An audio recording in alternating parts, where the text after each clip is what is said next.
Where does your you-know-what go when you're fully in drag?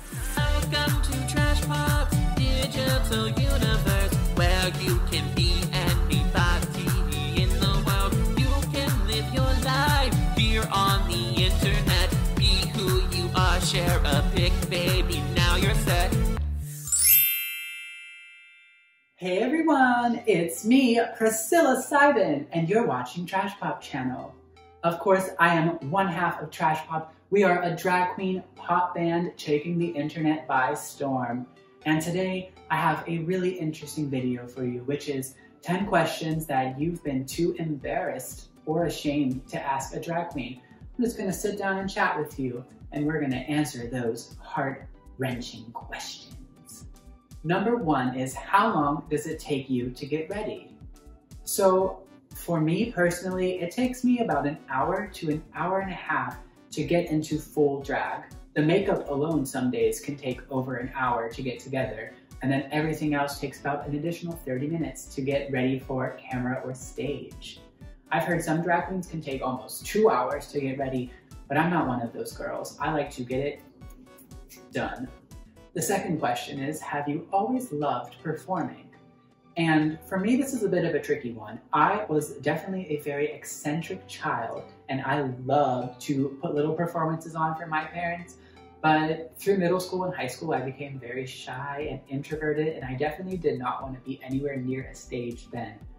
Of course, now as Priscilla Cybin, as this entire ensemble, I love to perform, and now I would say that it really is something that has been inside of me all along. And when I was in middle school and afraid of everyone, I had to smush it down and repress it.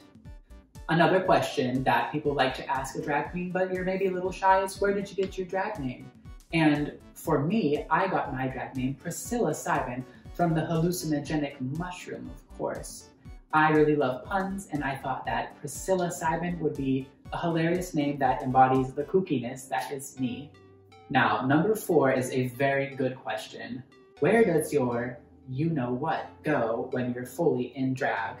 And we are talking about this, of course. So there's this beautiful process called tucking. And in order to do this, you take all of your bits, load them up behind you, put a whole bunch of tape, and pray. Now, I know some queens will kind of put their gonads, their testes, actually inside of them. They can retract. I don't like doing this though because I'm afraid of damaging one of my testicles. So I just smash everything up in my butt crack and hope to God that it stays there. It's the truth though, it's the truth. Next question. Have you slept with anybody in drag? And surprisingly for me, I know I look like a hooker. I actually have never slept with anybody in drag, but I would be open to it, perhaps. Number 6, and this is a question that I think queer people get a lot, is, are your parents supportive of your decision to be in drag? For me, it's a bit of a complicated answer. Before my mother passed away, she was very supportive of my drag, and I think she thought it was really interesting and different. My father, on the other hand, I don't even really know if he knows that I do drag. He is really just coming around to being more accepting of gay people, and I don't think he's even ready to dip his toes into all this queer water. So I don't really talk about drag to my father. I don't think I would ever plan on talking about it. If he knows that I do it, it's not something that we ever talk about, and I'd imagine that he just would not understand it at all. And as far as like brothers and cousins go, I would say that my family is very supportive of my drag. They know that I have a YouTube channel. They watch the videos sometimes and show their significant others. Just the other day, my youngest brother was showing his girlfriend my drag videos and my music, and I always find that to be really fun when I can share my art craft with the people that I love. Period. Number 7 is, do I feel more like my authentic self when I'm in drag?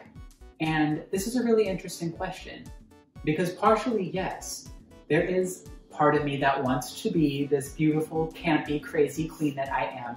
And so I do feel like an authentic part of myself bubbles up and becomes alive when I'm in drag. But this is only a part of me.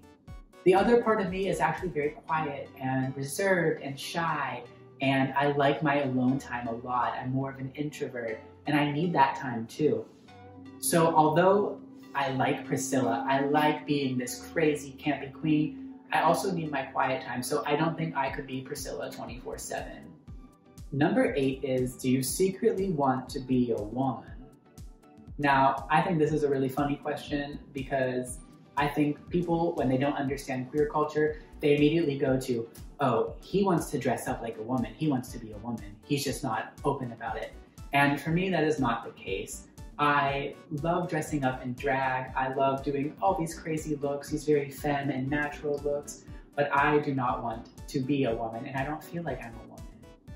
I think I've been open and honest about my gender journey on this channel before, and the truth is that I see myself as a non-binary person. I don't think I fit perfectly into the category of man or woman. Some days I just more identify with just being a person, and I like that I can change things up and feel different and just be myself. And as a non-binary person, that's what's important to me. It's not fitting into a category or fitting into a label, but just being myself. Number 9 is, can a woman be a drag queen? And my answer to this is absolutely. I think that anyone can be a drag queen. It does not matter what gender you are, how you were born, or what you were assigned at birth. Anyone can be a drag queen. If this is something that you want to do, if you like dressing up, if you like doing crazy looks, if you like doing beautiful and glamorous looks, this is something that anyone can enjoy. And I thoroughly believe that all of us can benefit from being in drag. It awakens something inside of you. And the last question, number 10, is what was the question? What do you wish? The last question, number 10, is what do I wish people would know about drag? For me, I think it boils down to a message of acceptance and creativity, that drag can really be anything and that there shouldn't be any limits to how we express ourselves in drag. I think that deep down, drag reveals who we are by putting in all this makeup and jewels and dresses and hair. Something about us is expressed, and I think that is so beautiful, and that's why I fell in love with drag. So if I had to leave you with one thing, it's don't limit yourself into a box. Break the mold, be yourself, show your own unique light when you're in drag, and you'll be a successful drag queen that way, and anyone can do it. Thank you all so much for watching this little video where I talk about drag and all of the questions that you're too embarrassed to ask a drag queen.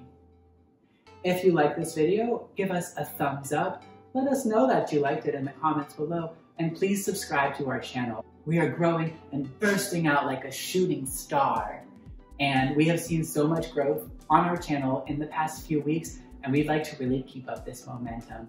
So thank you so much for watching. Once again, I'm Priscilla Cybin, one half of Trash Pop, and Trash Pop is gonna make the world pop. Bye! Cut! Cut the cameras, please.